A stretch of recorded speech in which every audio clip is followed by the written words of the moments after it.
So for us to send our data to somewhere, in our particular case Firebase, I've just set up the on-click event. That basically means that when on the click of the button, I'm going to activate some function called insert record, which I have yet to create, and I'll be creating in our JavaScript page, which will take all our form data and send it off to our cloud database, or Firebase in our case.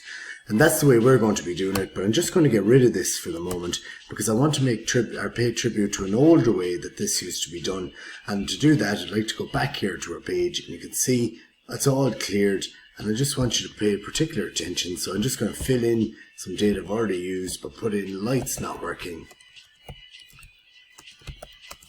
And as it currently stands, if you have a look up here in the URL, you know, this is the way it looks, feedback form, B Clark and all that. When I click the submit button, watch what happens up there. So when I click the submit button, you can see now that we have also appended here, first name is equal to Brendan, and last name is equal to Clark, and gender is equal to male, country equals Ireland, subject equals lights not working.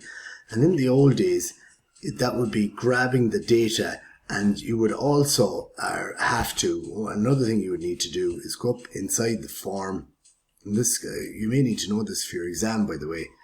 So if I go inside the form start element of form and put in the attribute action here to go to a particular place. So on the click of the button, I might go to my login page, or you know, my home page or whatever. In my case, I'm just going to go https www.manunited.com. So that's where I'm going to go, and I'm also going to use the method here equals get. You don't need to really worry about that too much. You have two methods, get and post, and the get method just basically appends all the form data into the URL which we see in there, or you know, and the other one, which is the post method, hides it inside the body of the HTTP request. So if I go back in here again now and type in Brendan and male, and it's already remembering my other stuff, it didn't clear it, but don't worry too much about that. Or maybe we will actually go to home, go to contact us, and we're back again here, we're logged out so to speak, and male, and maybe heat not working.